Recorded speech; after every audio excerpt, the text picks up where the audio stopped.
Páginas cotidianas. Páginas cotidianas. Com Dirce Becker-Delvin.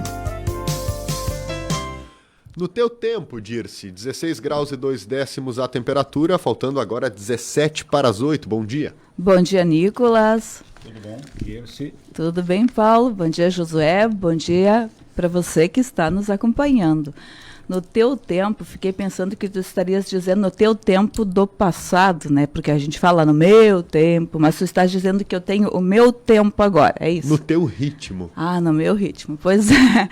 E dentro desse ritmo quero falar de um livro chamado Como Falar dos Livros que Não Lemos, Pierre Bayard.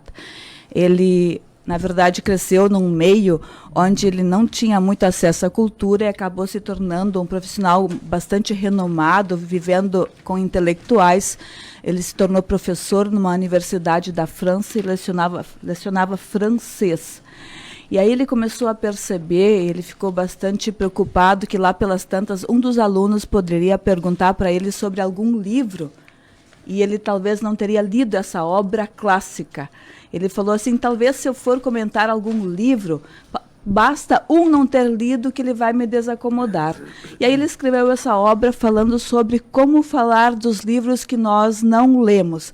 O que ele quer colocar é que talvez eu possa comentar sobre um livro tendo, digamos, visto coisas sobre esse livro, vendo uma reportagem, tendo visto um seminário, talvez participado de um congresso, talvez eu não teria lido o livro do começo ao fim, mas eu poderia ter talvez visto ele numa estante e alguém falou, então eu poderia comentar contigo, Nicolas, contigo, Paulo, sem ter lido essa obra, mas ele foi muito criticado, porque entendeu-se que talvez ele estaria dizendo não é preciso ler, é preciso parecer. E quando eu, essa semana, li uma matéria publicada no El País, no dia 28 de julho, que fala da nova onda, que é tu mostrar que tu tem livros, digamos, uma estante cheia de obras. Na verdade, não precisam ser livros, pode ser um painel. Então, você pode comprar um painel com, digamos, impresso, que parece uma estante. E mais, uma influencer francesa lançou caixas que parecem livros. Então, tu pode comprar caixas, que são só as capas, e tu monta uma estante com obras famosas, caras, luxuosas, e tu pode te exibir para as pessoas com os teus livros. Na verdade, a ideia, então, seria tu não precisas ler. Tu tem que ter, tu tem que parecer ter, ou tu tem que aparecer e te vangloriar com uma suposta cultura literária que tu terias. Enfim, é de se preocupar com isso. Mas, dentro disso, agora, durante as lives que aconteceram na pandemia, um dos grandes panos de fundo foi justamente essa biblioteca fake, livros fake. Né? Tem até um nome para isso que eu não sei lembrar agora, querer mostrar que você lê. Não é? Até teve uma crítica ao filho de um dos filhos do presidente que teria colocado uma biblioteca fake atrás de si, que seria esse painel com imagens de livros. O que está dentro desse movimento? Me parece que mesmo quem não lê, admira quem lê. Ou seja, se eu tenho livros atrás de mim, eu poderia ter mais credibilidade, talvez aquilo que eu estaria dizendo teria mais valor, seria mais respeitado. Então, quem não lê, ou talvez quem não poderia comprar livros, ou quem não compra livros, ainda assim quer parecer que lê. Isso parece ser interessante, né, Nicolas? Mas que sério é essa cultura do parecer ou do aparecer ser alguma coisa? Primeiro dizer que o teu tempo é o tempo atual, né, Dirce? É o presente, é o tempo de todos nós, para pegar um gancho do início da fala que não tinha nada a ver com o comentário. Em relação aos livros, é a lógica das redes sociais, onde a gente tem uma vida editada, onde só se mostra o que se quer mostrar. E na pandemia, com muitas pessoas trabalhando de casa, teve até muitas brincadeiras aí nas redes sociais, competições aí para ver quem tinha a melhor exposição de livros e aparecia na TV, porque os jornalistas também estavam trabalhando de casa e faz parte do meio da profissão ler muitos livros.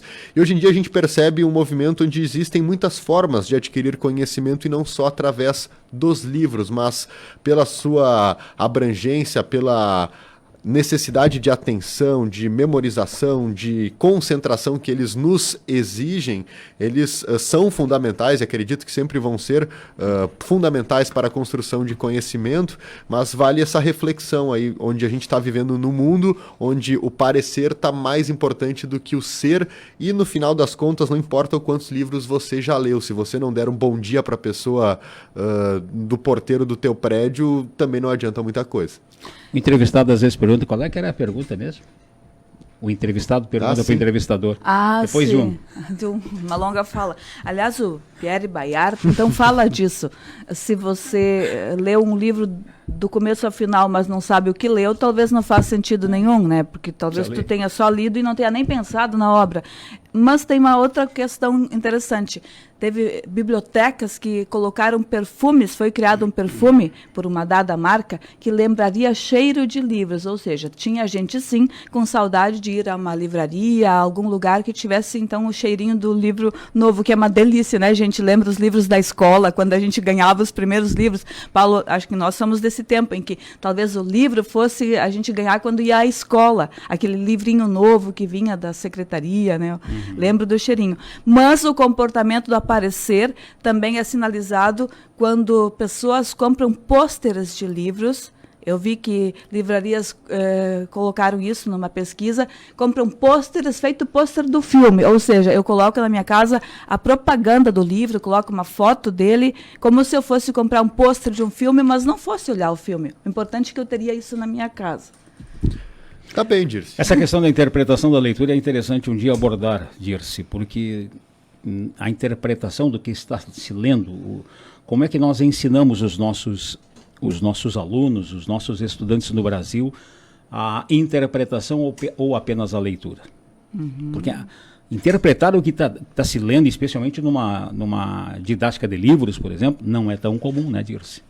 Tem livros que têm uma linguagem rebuscada e a interpretação acaba fazendo, a falta de interpretação correta acaba fazendo com que a leitura fique enfadonha, fique sem graça, porque a pessoa não está entendendo o que está lendo. Daí talvez eu penso que o que esse autor fala, talvez eu deva ler 2 páginas e pensar sobre elas, talvez eu deva ler 5 páginas e pensar sobre elas, porque se eu só quero contar que eu li esse livro, não faz sentido para mim. A questão, que sentido faz essa leitura, como ela me transforma. Tanto é que tu lê um livro quando tu tem 20 anos, se tu lê ele com 50, tu lê ele de um outro jeito, né? Diz que o livro Romeu e Julieta é um exemplo disso, né? Que a leitura dele pode viajar muito adiante do que está escrito. E a gente pode ler ele de diferentes jeitos, conforme a gente vai vivendo a vida também, porque a gente vai ler do lugar que a gente também está, né? Mas leiam livros, sim. Muito bem, Dirce. Fechamos com Shakespeare, então. Diz aí. Não, Paulo citou Romeu e Julieta. Agora 7:50. Obrigado, Dirce. 16,2 a temperatura. Vem aí o turismo para Folito, há mais de 25 anos atuando no mercado de fertilizantes orgânicos.